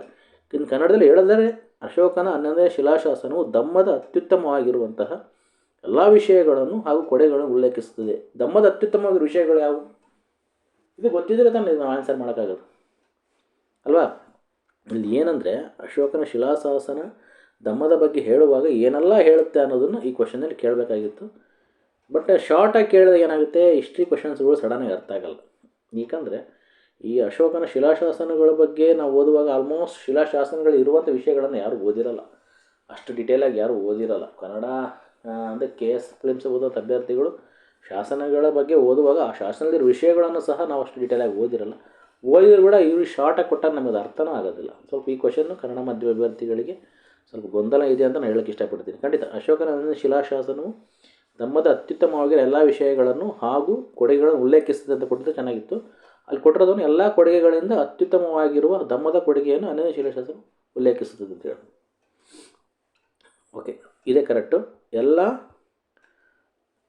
ಅಶೋಕ 11ನೇ ಶಿಲಾಶಾಸನವು ಧಮ್ಮದ ಅತ್ಯುತ್ತಮವಾಗಿರೋ ಎಲ್ಲ ವಿಷಯಗಳನ್ನು ಕೊಡುಗೆಗಳನ್ನು ಉಲ್ಲೇಖಿಸುತ್ತದೆ. ಅತ್ಯುತ್ತಮವಾಗಿರೋ ಎಲ್ಲ ವಿಷಯಗಳು ಯಾವುವು ಅಂದರೆ ಹಿರಿಯರನ್ನು ಗೌರವಿಸುವುದು, ಪ್ರಾಣಿಗಳನ್ನು ಹಿಂಸಿಸದಿರುವುದು, ಸ್ನೇಹಿತರ ಬಗ್ಗೆ ದಯ ತೋರುವುದು, ಗುಲಾಮರ ಹಾಗೂ ಸೇವಕರ ಬಗ್ಗೆ ಕಾಳಜಿ ವಹಿಸುವುದು, ಸ್ವಯಂ ನಿಯಂತ್ರಣ ಮಾಡಿಕೊಳ್ಳುವುದು, ದಾನ ಕೊಡುವುದನ್ನು ಅಭ್ಯಾಸ ಮಾಡಿಕೊಳ್ಳುವುದು, ಧಾರ್ಮಿಕ ಸಹಿಷ್ಣುತೆಯನ್ನು ಪಾಲಿಸುವುದು ಹಾಗೂ ಸಾಮರಸ್ಯವನ್ನು ಉತ್ತೇಜಿಸುವುದು, ಕಠೋರ ಭಾಷೆಯನ್ನು ಆಡೋದು ತಪ್ಪಿಸುವುದು. ಎಲ್ಲ ವಿಷಯಗಳದ್ರ ಬಗ್ಗೆ ತುಂಬ ಅತ್ಯುತ್ತಮ ವಿವರಿಸುವ ಶಿಲಾಶಾಸನ ಧಮ್ಮದ ಬಗ್ಗೆ 11ನೇ ಶಿಲಾಶಾಸನ ಅಂತ ಅದು ಸ್ಟೇಟ್ಮೆಂಟ್. ಓಕೆ, ಈ 3 ಸ್ಟೇಟ್ಮೆಂಟು ಸರಿ. ಸ್ವಲ್ಪ ಈ ಕ್ವಶನ್ ಕನ್ನಡ ಮಾಧ್ಯಮ ಅಭ್ಯರ್ಥಿಗಳಿಗೆ ಗೊಂದಲ ಅಂತೂ ಇದ್ದೇ ಇದೆ. ಇನ್ನು ಈ ಪ್ರಶ್ನೆ ಏನಪ್ಪ ಅಂದರೆ ಮೇಡಮ್ ಬಿಕಾಜಿ ಕಾಮ ಬಗ್ಗೆ ಎಕ್ಸಾಮಲ್ಲಿ ಯಾವ ಎಕ್ಸಾಮಲ್ಲಿ ಇತ್ತೀಚೆಗೆ ಕೇಳಿರಲಿಲ್ಲ. ಬಟ್ ಹೊಸ ಕ್ವಶನ್ ಅನ್ನಲ್ಲ, ಹಳೆ ಕ್ವಶನ್ನೇ. ಮೇಡಮ್ ಬಿಕಾಜಿ ಕಾಮ ಅವ್ರಿಗೆ ಸಂಬಂಧಪಟ್ಟಂಗೆ ಸರಿಯಾದ ಹೇಳಿಕೆಗಳು. ಅಲ್ಲಿ ಒಂದು ಸ್ಟೇಟ್ಮೆಂಟ್ ಸರಿ ಇದೆ. ಇವರು ಅಥವಾ ಈಕೆಯು ಅಂತ ಕೇಳಿದ್ರೆ ಈಕೆಯು ಅಥವಾ ಇವರು ಭಾರತೀಯ ಕ್ರಾಂತಿಯ ತಾಯಿ ಎಂದು ಹೆಸರುವಾಸಿಯಾಗಿದ್ದಾರೆ. ಖಂಡಿತ ಇವರು ಮದರ್ ಆಫ್ ಇಂಡಿಯನ್ ರೆವಲ್ಯೂಷನ್ ಅಂತಲೂ ಕರೀತಾರೆ ಇಂಗ್ಲೀಷಲ್ಲಿ. ಕನ್ನಡದಲ್ಲಿ ಇವರು ಭಾರತದ ಕ್ರಾಂತಿಯ ತಾಯಿ ಸಹ ಹೌದು. ಈ ಸ್ಟೇಟ್ಮೆಂಟ್ ಸರಿ ಇದೆ. ಬಟ್ 2ನೇ ಸ್ಟೇಟ್ಮೆಂಟು 3ನೇ ಸ್ಟೇಟ್ಮೆಂಟು ತಪ್ಪಿದೆ. ಅಂದರೆ ತಪ್ಪು ಹುಡುಕೋದು ನಮ್ಮ ಕೈಲಿ ಸಾಧ್ಯ ಇರಬೇಕಂದ್ರೆ ತುಂಬ ಇನ್ ಡೀಟೇಲ್ ಆಗಿ ಮೇಡಮ್ ಬಿಕಾಜಿ ಬಗ್ಗೆ ಗೊತ್ತಿರಬೇಕು. ಇಲ್ಲ ತಪ್ಪು ಹುಡುಕೋಕ್ಕಾಗಲ್ಲ. ಯಾಕಂದರೆ ಅವನು ಒಂದು ಕ್ವಶನ್ ಕೇಳೋದು ಬದಲು 3 ಕ್ವಶನ್ ಒಂದೇ ಕ್ವಶನಲ್ಲಿ ಕೇಳ್ತಾನೆ. ನಥಿಂಗ್ ಬಟ್ ಫಿಲ್ಟರ್ ಮಾಡಲಿಕ್ಕೋಸ್ಕರ ಈ ಥರ ಮಾಡ್ತಾನೆ. ಏನು ಮಾಡೋಕ್ಕಾಗಲ್ಲ. ಮೇಡಮ್ ಬಿಕಾಜಿ ಒಬ್ಬ ರೆವಲ್ಯೂಷನ್ ಭಾರತದ ಕ್ರಾಂತಿಯ ತಾಯಿ. ಓಕೆ, ಸರಿಯಾದ ಸ್ಟೇಟ್ಮೆಂಟ್. 2ನೇ ಸ್ಟೇಟ್ಮೆಂಟ್ ಏನಿದೆ, ಇವು 1907ರಲ್ಲಿ ಈಕೆಯು ಅಂತಾರಾಷ್ಟ್ರೀಯ ಮಹಿಳಾ ಸಮ್ಮೇಳನದಲ್ಲಿ ಪ್ರತಿನಿಧಿಗಳನ್ನು ಉದ್ದೇಶಿಸಿ ಭಾಷಣ ಮಾಡಿದರು ಮತ್ತು ಮಧ್ಯದಲ್ಲಿ ಒಂದೇ ಮಾತರಂ ಎಂದು ಬರೆದರು ಭಾರತ ತ್ರಿವರ್ಣ ಧ್ವಜವನ್ನು ಹಾರಿಸಿದರು ಅಂತ. ಸೊ ಈ ಸ್ಟೇಟ್ಮೆಂಟ್ ತಪ್ಪು. ಅವರು 1907ರಲ್ಲಿ ಅಂತಾರಾಷ್ಟ್ರೀಯ ಮಹಿಳಾ ಸಮ್ಮೇಳನದ ಪ್ರತಿನಿಧಿಗಳಾಗಿರಲಿಲ್ಲ. ಅವರು 1907ರಲ್ಲಿ ಅಂತಾರಾಷ್ಟ್ರೀಯ ಸಮಾಜವಾದಿ ಕಾಂಗ್ರೆಸ್ ಸಮ್ಮೇಳನ ಅಂತ ಅಂತಾರಾಷ್ಟ್ರೀಯ ಸಮಾಜವಾದಿ ಕಾಂಗ್ರೆಸ್ ಸಮ್ಮೇಳನದ ಉದ್ದೇಶಿಸಿ ಜರ್ಮನಿಯ ಏನದು ಸ್ಟಾಟ್ಗಾರ್ಟ್ನಲ್ಲಿ ಭಾಷಣವನ್ನು ಮಾಡ್ತಾರೆ. ಓಕೆ, ಸೊ ಹಾಗಾಗಿ ಇಲ್ಲಿ ಅಂತಾರಾಷ್ಟ್ರೀಯ ಮಹಿಳಾ ಸಮ್ಮೇಳನ ಅಲ್ಲ, ಅದು ಅಂತಾರಾಷ್ಟ್ರೀಯ ಸಮಾಜವಾದಿ ಕಾಂಗ್ರೆಸ್ ಸಮ್ಮೇಳನ. ಅದು ಎಲ್ಲಿ? ಜರ್ಮನಿಯ ಸ್ಟಾಟ್ಗಾರ್ಟಲ್ಲಿ. ಸೊ ಇವರು ಅಲ್ಲಿ ಇವರು ಮೊದಲ ಬಾರಿಗೆ ದೇಶದಲ್ಲಿ ಮಧ್ಯದಲ್ಲಿ ಒಂದೇ ಮಾತರಂ ಎಂದು ಬರೆದಿರುವ ಭಾರತ ತ್ರಿವರ್ಣ ಧ್ವಜವನ್ನು ಹಾರಿಸ್ತಾರೆ. ಈ ಸ್ಟೇಟ್ಮೆಂಟ್ ಸರಿ. ಬಟ್ ಈ ಸ್ಟೇಟ್ಮೆಂಟಲ್ಲಿ ಏನು ಸರಿ ಅಂದರೆ ಅವರು ಮಧ್ಯದಲ್ಲಿ ಒಂದೇ ಮಾತರಂ ಎಂದು ಬರೆದಿರುವ ಭಾರತ ತ್ರಿವರ್ಣ ಧ್ವಜವನ್ನು ಹಾರಿಸ್ತಾರೆ. ಬಟ್ ಅಲ್ಲಿ ಆ ಸಮ್ಮೇಳನ ಯಾವುದಾಗಿರುತ್ತೆ? ಮಹಿಳಾ ಸಮ್ಮೇಳನ ಆಗಿರಲ್ಲ, ಅಂತಾರಾಷ್ಟ್ರೀಯ ಸಮಾಜವಾದಿ ಕಾಂಗ್ರೆಸ್ ಸಮ್ಮೇಳನ ಆಗಿರುತ್ತೆ. ಹಾಗಾಗಿ ಅಲ್ಲಿ ಕೊಟ್ಟಿರೋ ಸ್ಟೇಟ್ಮೆಂಟ್ ಸರಿ ತಪ್ಪು. ಸರಿ ಮಾಡಿ ನಾನು ಬರೆದಿದ್ದೀನಿ. ಇದು ನೋಡಿ ಇದೆ. ನೆಕ್ಸ್ಟ್ ಸ್ಟೇಟ್ಮೆಂಟ್ ಕೊಟ್ಟದ್ದು ಅಲ್ಲಿ ಏನು ಕೊಟ್ಟದ್ದ? ಈಕೆಯು 1905ರಲ್ಲಿ ಲಂಡನ್ ಇಂಡಿಯನ್ ಸೊಸೈಟಿ ಸ್ಥಾಪಿಸಿದಳು ಅಂತ. ಸಾಧ್ಯ ಇಲ್ಲ. ಬಟ್ ಲಂಡನ್ ಇಂಡಿಯನ್ ಸೊಸೈಟಿಯನ್ನು ಮೇಡಮ್ ಬಿಕಾಜಿ ಅವರು ಸ್ಥಾಪನೆ ಮಾಡಲ್ಲ. ಇದನ್ನು ದಾದಾಬಾಯಿ ನವರೋಜಿ ಅವರು, ಉಮೇಶ್ ಚಂದ್ರ ಬ್ಯಾನರ್ಜಿ ಅವರು, ಬದ್ರುದ್ದೀನ್ ತ್ಯಾಬ್ಜಿ ಅವರು, ಫಿರೋಜ್ ಶಾ ಮೆಹ್ತಾ ಅವರು, ಮನಮೋಹನ್ ಘೋಷ್ ಅವರು ಎಲ್ಲರೂ ಸೇರಿ ಸ್ಥಾಪನೆ ಮಾಡ್ತಾರೆ. ಎಷ್ಟನೇ ಇಸ್ವಿಯಲ್ಲಿ?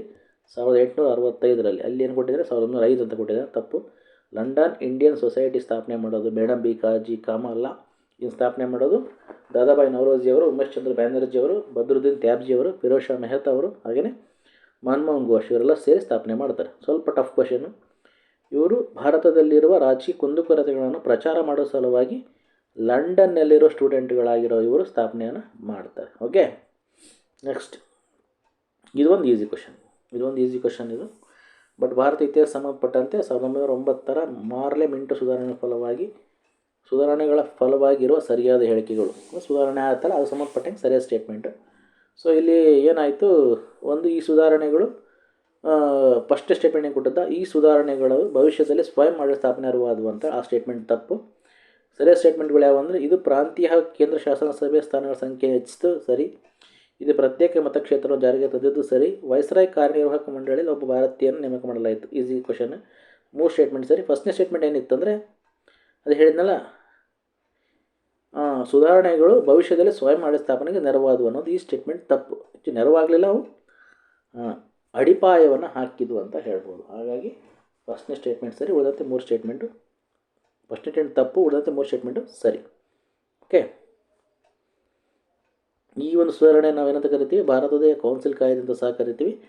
ಈ ಒಂದು ಸುಧಾರಣೆಯಲ್ಲಿ ಮುಸ್ಲಿಮರಿಗೆ ಪ್ರತ್ಯೇಕ ಮತಕ್ಷೇತ್ರವನ್ನು ನೀಡಲಾಯಿತು. ಇದು ಸಹ ವೆರಿ ಇಂಪಾರ್ಟೆಂಟ್. 1909 ಮಾರ್ಲೆ ಮಿಂಟೋ ಸುಧಾರಣೆ. ಓಕೆ,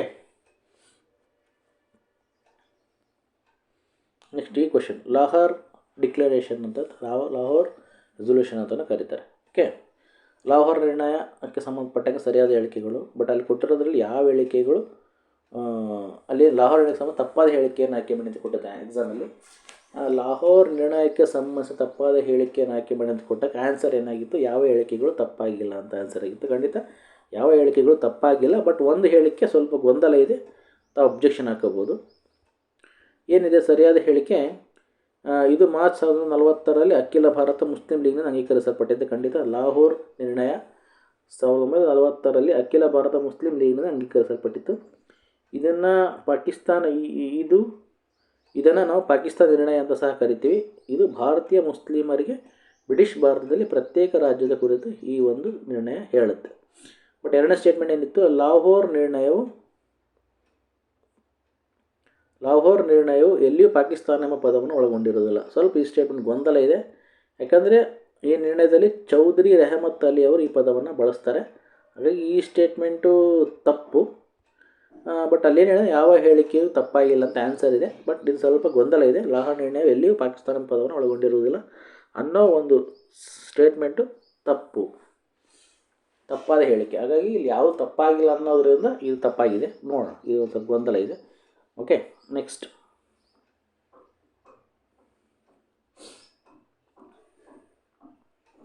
10ನೇ ಕ್ವಶನ್, ಮೀನ್ ಬಜಾರ್ ಇದಕ್ಕೆ ಸಂಬಂಧಪಟ್ಟಂತೆ ಸರಿಯಾದ ಹೇಳಿಕೆಗಳು. ಮೀನ್ ಬಜಾರ್ ಬಗ್ಗೆ 2 ಸ್ಟೇಟ್ಮೆಂಟ್ ಸರಿ ಇದ್ದಾವೆ. ಹುಮಾಯೂನ್ ಇದನ್ನು ಪ್ರಾರಂಭಿಸಿದ ಮೊದಲನೇ ಮೊಘಲ್ ಚಕ್ರವರ್ತಿ. ಖಂಡಿತ ಹುಮಾಯೂನೇ ಈ ಒಂದು ಮೀನ್ ಬಜಾರ್ ಅನ್ನೋ ಕಾನ್ಸೆಪ್ಟನ್ನು ಸ್ಥಾಪನೆ ಮಾಡ್ತಾನೆ. ಅಕ್ಬರ್ ಈ ರೀತಿಯ ಹಬ್ಬದ ದಿನಗಳನ್ನು ಖುಷ್ ರೋಜ್ ಅಂತ ಕರೀತಾನೆ. ಖುಷ್ ರೋಜ್ ಅಂತ ಶ್ಲಾಘಿಸ್ತಾನೆ. ಖಂಡಿತ 2 ಸ್ಟೇಟ್ಮೆಂಟು ಸರಿ. ಮೀನ್ ಬಜಾರ್ ರಿಲೇಟೆಡಾಗಿ ಇದು ಇನ್ ಡೀಟೇಲ್ ನೋಡುವಾಗ ಇದೊಂದು ರಾಜ್ಯ ಮನೆತನದ ಮಾರುಕಟ್ಟೆಯಾಗಿತ್ತು. ಮಹಿಳೆಯರ ಸಾಮಾಜಿಕ ಮತ್ತು ಆರ್ಥಿಕ ಚಟುವಟಿಕೆಯ ಒಂದು ಬಜಾರ್ ಆಗಿತ್ತು. ಬಜಾರ್ ಅಂದರೆ ಪೇಟೆ ಅಥವಾ ಬಜಾರ, ಪೇಟೆ ಅಥವಾ ಒಂದು ಏನಂತಾರಲ್ಲ ಮಾರ್ಕೆಟು ಹಾಗೆಲ್ಲ ಕರಿಬೋದು. ನವರಾಜ್ ಹೊಸ ವರ್ಷ ಆಚರಣೆ ದಿನದಿಂದ 5 ರಿಂದ 6 ದಿನಗಳವರೆಗೆ ಈ ವ್ಯಾಪಾರ ವಹಿವಾಟನ್ನು ಮಹಿಳೆಯರೇ ನಡೆಸ್ತಾ ಇದ್ದರು. ಓಕೆ, ಒಟ್ಟು ಇದು ಒಂದು ಪೇಟೆ ಅಥವಾ ಬಜಾರ್. ಇದು ಹುಮಾಯೂನ್ ಪ್ರಾರಂಭ ಮಾಡ್ತಾನೆ ಮೀನ್ ಬಜಾರನ್ನು. ಹಾಗೇನು ಅಕ್ಬರ್ ಈ ರೀತಿಯ ಹಬ್ಬ ದಿನಗಳನ್ನು ಖುಷ್ ರೋಜ್ ಅಂತ ಶ್ಲಾಘನೆ ಮಾಡ್ತಾನೆ. ಇದೊಂದು ರಾಜಮನೆತನದ ಮಾರುಕಟ್ಟೆ ಆಗಿತ್ತು. ಮಹಿಳೆಯರ ಸಾಮಾಜಿಕ ಮತ್ತು ಆರ್ಥಿಕ ಚಟುವಟಿಕೆ ಬಜಾರ್ ಸಹ ಆಗಿತ್ತು. ಇನ್ನು ತಪ್ಪಾದ ಹೇಳಿಕೆ ಏನಪ್ಪ ಅಂದರೆ, ಶಹಜಾನ್ ಪ್ರತಿಯೊಂದು ಉತ್ಸವದ ಸಂದರ್ಭದಲ್ಲಿ ಅಂಥ ಬಜಾರನ್ನು ಏರ್ಪಡಿಸ್ತಿದ್ದಾನೆ ಅನ್ನೋದು ರಾಂಗ್ ಸ್ಟೇಟ್ಮೆಂಟು. ಇದು ನವರೋಜ್ ಆಚರಣೆಯ ಏಕರೂಪವಾಗಿ ಅನುಸರಿಸ್ತಿಲ್ಲ. ನವರೋಜ್ ಆಚರಣೆನೇ ಬೇರೆ, ಮೀನ್ ಬಜಾರೇ ಬೇರೆ. ಇವೆರಡು ಸ್ಟೇಟ್ಮೆಂಟು ರಾಂಗ್. ಇದು ಶಿವಾಜಿಗೆ ಸಂಬಂಧಪಟ್ಟಂಗಿದೆ. ನಾವು ಶಿವಾಜಿ ಸಂಬಂಧಪಟ್ಟಂಗೆ ಸರಿಯಾದ ಹೇಳಿಕೆಗಳು ಅಲ್ಲಿ ಕೊಟ್ಟಿರೋದ್ರಲ್ಲಿ 2 ಹೇಳಿಕೆಗಳು ಸರಿ ಇದ್ದಾವೆ, ಇನ್ನು 2 ಹೇಳಿಕೆಗಳು ತಪ್ಪಿದ್ದಾವೆ. ಖಂಡಿತ ಮೊದಲೇ ಸ್ಟೇಟ್ಮೆಂಟ್ ಏನು, ದಾದಾಜಿ ಕೊಂಡದೇವನು ಶಿವಾಜಿಯ ಪೋಷಕನಾಗಿದ್ದಾನೆ. ಓಕೆ, ಶಿವಾಜಿ ಬಗ್ಗೆ ಮರಾಠರ ಬಗ್ಗೆ ಓದುವಾಗ ಓದೇ ಓದ್ತೀವಿ. ದಾದಾಜಿ ಕೊಂಡ ಶಿವಾಜಿಯ ಪೋಷಕನಾಗಿದ್ದಾನೆ. ಜೊತೆಗೆ ಶಿವಾಜಿ ತಂದೆಯವರಾದ ಶಹಾಜಿ ಭೋಸ್ಲೆ ಅವರ ನಿಷ್ಠಾವಂತ ಸೇವಕನಾಗಿದ್ದ. ಜೊತೆಗೆ ಶಿವಾಜಿಯ ರಕ್ಷಕನು ಸಹ ಆಗಿದ್ದ. ಈ ಸ್ಟೇಟ್ಮೆಂಟ್ ಸರಿ. ಶಿವಾಜಿ 1656 ಚಾವಳಿಯನ್ನು ವಶಪಡಿಸ್ಕೊಳ್ತಾನೆ. ಈ ಸ್ಟೇಟ್ಮೆಂಟು ಸಹ ಸರಿ. ತಪ್ಪಾದ ಹೇಳಿಕೆ ಏನಪ್ಪ ಅಂದರೆ, ಶಿವಾಜಿಯು ಚಾವಳಿಯನ್ನು ಮಾಲೋಜಿ ಭೋಸ್ಲೆ ವಶಪಡಿಸ್ಕೊಳ್ತಾನೆ ಅಂತ ರಾಂಗು. ಶಿವಾಜಿಯು ಚಾವಳಿಯನ್ನು ಮಾಲೋಜಿ ಭೋಸ್ಲೆ ವಶಪಡಿಸ್ಕೊಳ್ಳಲ್ಲ.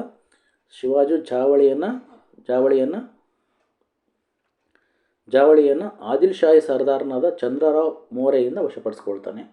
1656ರಲ್ಲಿ ಜಾವಳಿಯನ್ನು ವಶಪಡಿಸ್ಕೊಂಡಿದ್ದು ಮಾಲೋಜಿ ಭೋಸ್ಲೆಯಿಂದ ಅಲ್ಲ, ಅವನು ಆದಿಲ್ ಶಾಹಿ ಸರ್ದಾರನಾದಂಥ ಚಂದ್ರರಾವ್ ಮೋರೆಯಿಂದ ಈ ಒಂದು ಜಾವಳಿಯನ್ನು ವಶಪಡಿಸ್ಕೊಳ್ತಾನೆ. ನೆಕ್ಸ್ಟ್ ಸ್ಟೇಟ್ಮೆಂಟ್ ಏನಿತ್ತು, ಶಹಾಜಿಯ ಒಬ್ಬನೇ ಮಗ ಅಂದರೆ ಶಹಾಜಿ ಭೋಸ್ಲೆಯ ಒಬ್ಬನೇ ಮಗ ಅಂತ ಹೇಳ್ತಾರೆ. ಓಕೆ, ಶಹಾಜಿ ಭೋಸ್ಲೆ ಯಾರು? ಶಿವಾಜಿಯ ತಂದೆ.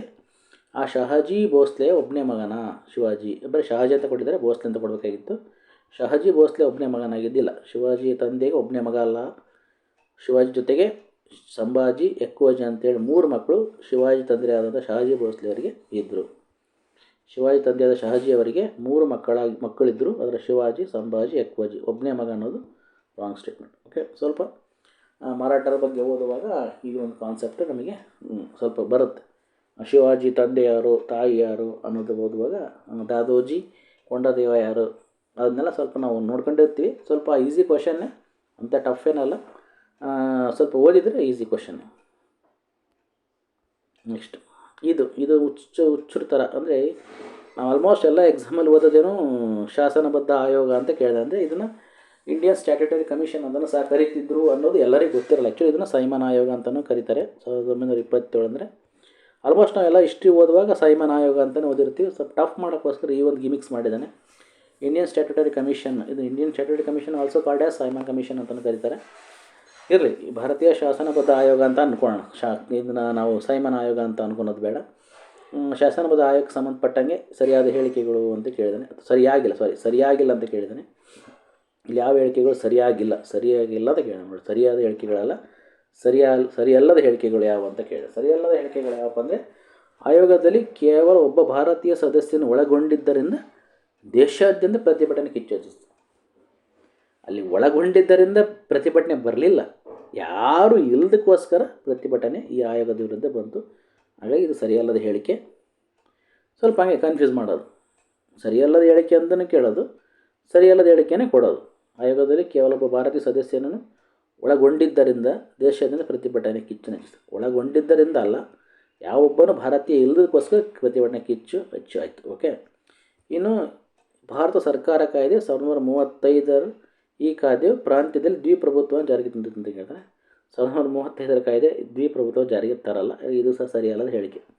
ಓಕೆ, 2 ಸ್ಟೇಟ್ಮೆಂಟು ಸರಿಯಲ್ಲದ ಹೇಳಿಕೆಗಳು ಇದಕ್ಕೆ ಆನ್ಸರು. ಬಟ್ ಇದನ್ನು ನಾವು ಸೈಮನ್ ಆಯೋಗ ಅಂತಲೂ ಕರಿತೀವಿ. ಈ ಒಂದು ಭಾರತೀಯ ಶಾಸನಬದ್ಧ ಆಯೋಗನ ನಾವು ಸೈಮನ್ ಆಯೋಗ ಅಂತಲೂ ಸಹ ಕರಿತೀವಿ.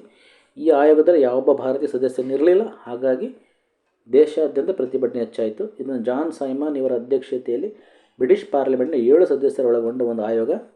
ಇದು 1919 ಭಾರತ ಸರ್ಕಾರ ಕಾಯ್ದೆ ಇದೆಯಲ್ಲ, ದ್ವಿಪ್ರಭುತ್ವ ಜಾರಿಗೆ ತರುತ್ತೆ. ಯಾವುದೇ ಕಾರಣಕ್ಕೂ 1935 ಕಾಯ್ದೆ ಪ್ರಾಂತ್ಯದಲ್ಲಿ ದ್ವಿಪ್ರಭುತ್ವ ಜಾರಿಗೆ ತರಲ್ಲ. ಓಕೆ, ಇದು ರಿಲೇಟೆಡಾಗಿ ಎಕ್ಸ್ಪ್ಲನೇಷನ್. ಸರಿಯಾದ ಹೇಳಿಕೆಗಳು ನೋಡುವಾಗ ಅಲ್ಲಿ ಅದರ ಕೊಟ್ಟಿರೋದಲ್ಲಿ ಭಾರತ ಸರ್ಕಾರದ 1919 ಕಾಯ್ದೆಯನ್ನು ಪುನರ್ ಅವಲೋಕಿಸಲು ಹಾಗೂ ಭಾರತಕ್ಕೆ ಸಂವಿಧಾನಾತ್ಮಕ ಸುಧಾರಣೆಗಳನ್ನು ತರಲು 1937ರಲ್ಲಿ ಈ ಆಯೋಗವನ್ನು ನೇಮಕ ಮಾಡಿಕೊಂಡಿದ್ದ. ಭಾರತ ಸರ್ಕಾರದ 1919 ಕಾಯ್ದೆಯನ್ನು ಪುನರ್ ಅವಲೋಕಿಸಲು ಹಾಗೂ ಭಾರತಕ್ಕೆ ಸಂವಿಧಾನಾತ್ಮಕ ಸುಧಾರಣೆಗಳನ್ನು ತರಲು 1927ರಲ್ಲಿ ಆಯೋಗವನ್ನು ನೇಮಕ ಮಾಡಲಾಯಿತು. ಇದನ್ನು ನಾವು 1919 ಕಾಯ್ದೆಯನ್ನು ಮಾಂಟೆಗೊ ಚೆಮ್ಸ್ಫರ್ಡ್ ಸುಧಾರಣೆಗಳು ಅಂತ ಸಹ ಕರಿತೀವಿ. ಓಕೆ, ಪಾರ್ಲಿಮೆಂಟ್ ಸುಧಾರಣೆಗಳು ಹೇಗೋ 1919 ಕಾಯ್ದೆಯನ್ನು ಮಾಂಟೆಗೊ ಚೆಮ್ಸ್ಫರ್ಡ್ ಸುಧಾರಣೆಗಳು ಅಂತಲೂ ಕರಿತೀವಿ. ಓಕೆ, ಈ ಸ್ಟೇಟ್ಮೆಂಟು ಸರಿ ಅದು ಕೊಟ್ಟಿರೋದ್ರಲ್ಲಿ. ಬಟ್ ಇದು ಅವಶ್ಯಕತೆ ಇಲ್ಲ ನಿಮಗೆ. ಅಲ್ಲಿ ಆನ್ಸರ್ ಏನಕ್ಕೆ ಕೇಳಿದರೆ ಸರಿಯಲ್ಲದ ಹೇಳಿಕೆಗಳು, ಮೇಲಿದ 2 ಸರಿಯಾದ ಹೇಳಿಕೆಗಳು ಯಾಕೆ ಸರಿಯಲ್ಲ ಅಂತಲೇ ಹೇಳಿದೆ. ಬಟ್ ಸರಿಯಾದ ಹೇಳಿಕೆಗಳು ಇಂಪಾರ್ಟೆಂಟ್ ಆಗುತ್ತೆ, ಅದನ್ನು ಸಹ ಎಕ್ಸ್ಪ್ಲೈನ್ ಮಾಡ್ತಿದ್ದೀನಿ. ನೆಕ್ಸ್ಟ್ ಸ್ಟೇಟ್ಮೆಂಟ್ ಏನಿದೆ ಸರಿಯಾದ ಸ್ಟೇಟ್ಮೆಂಟ್, ಅದರಲ್ಲಿ ಈ ಆಯೋಗದ ತರುವಾಯ 3 ದುಂಡು ಮೇಜಿನ ಸಮ್ಮೇಳನ ನಡೆದವು ಹಾಗೂ 1935 ಭಾರತ ಸರ್ಕಾರ ಕಾಯ್ದೆ ಜಾರಿಗೆ ಬಂದಿತ್ತು. ಬಟ್ ಅಲ್ಲಿ ಸ್ಟೇಟ್ಮೆಂಟ್ ಏನು ಕೊಟ್ಟಿದ್ದಾನೆ ಗೊತ್ತಾ? ಈ ಆಯೋಗ ಮತ್ತು ದುಂಡು ಮೇಜಿನ ಸಮ್ಮೇಳನಗಳ ಫಲಶ್ರುತಿ 1935 ಭಾರತ ಸರ್ಕಾರ ಕಾಯ್ದೆ, ಈ ಥರ ಸ್ಟೇಟ್ಮೆಂಟ್ ಕೊಡಿ. ಹುಚ್ಚಿರುತ್ತಾರೆ. ಈ ಆಯೋಗ ಮತ್ತು ದುಂಡು ಮೇಜಿನ ಸಮ್ಮೇಳನಗಳ ಫಲಶ್ರುತಿ 1935 ಭಾರತ ಸರ್ಕಾರ ಕಾಯ್ದೆ. ಏನಿದೆ ಹಂಗಂದರೆ, ನಾನು ಸರಿ ಮಾಡಿ ಬರ್ತೀನಿ. ಈ ಆಯೋಗದ ತರುವಾಯ 3 ದುಂಡು ಮೇಜಿನ ಸಮ್ಮೇಳನಗಳು ನಡೆದವು ಹಾಗೂ 1935 ಭಾರತ ಸರ್ಕಾರ ಕಾಯ್ದೆ ಜಾರಿಗೆ ಬಂದಿತ್ತು. ಹಿಂಗೆ ಕೊಟ್ಟಿದ್ರೆ ಮರ್ಯಾದಿರೋದು ಅಲ್ವಾ? ಈ ಆಯೋಗ ಅಂದರೆ ಸೈಮನ್ ಆಯೋಗ. ಅದರ ತರುವಾಯ 3 ದುಂಡು ಮೇಜಿನ ಸಮ್ಮೇಳನಗಳು ನಡೆದವು ಹಾಗೂ 1935 ಭಾರತ ಸರ್ಕಾರ ಕಾಯ್ದೆ ಜಾರಿಗೆ ಬಂದಿತ್ತು ಅಂತ ಕೊಟ್ಟಿದ್ರೆ ಸರಿಯಾದ ಸ್ಟೇಟ್ಮೆಂಟ್ ಹೌದು. ಬಟ್ ಈ ಸ್ಟೇಟ್ಮೆಂಟ್ ಅವಶ್ಯಕತೆ ಇಲ್ಲ ಅವ್ನು ಕೇಳಿರೋ ಪ್ರಕಾರ, ಯಾಕಂದರೆ ಅಲ್ಲಿ ಸರಿಯಲ್ಲದ ಹೇಳಿಕೆಗಳನ್ನು ಗುರುತಿಸಬೇಕಾಗಿದೆ ನಾವು. ಬಟ್ ಹಂಗಂತೇಳಿ ಸರಿಯಾದ ಹೇಳಿಕೆಗಳನ್ನು ಕೊಡುವಗಳು ತಪ್ಪು ಕೊಡಬಾರ್ದಲ್ವ. ಅಲ್ಲೇನು ಕೊಟ್ಟಿದ್ದಾನೆ? ಈ ಆಯೋಗ ಮತ್ತು ದುಂಡು ಮೇಜಿನ ಸಮ್ಮೇಳನಗಳ ಫಲಶ್ರುತಿ 1935 ಭಾರತ ಸರ್ಕಾರ ಕಾಯ್ದೆ. ಈ ಥರ ಕೇಳೋದ್ರಿಂದ ಏನಿದು ಈ ಸ್ಟೇಟ್ಮೆಂಟ್ ಇದು ಯಾವ ಥರ ಇದು ಸರಿಯಲ್ಲದ ಹೇಳಿಕೆ ಅಲ್ಲ, ಒಪ್ಕೊತೀನಿ.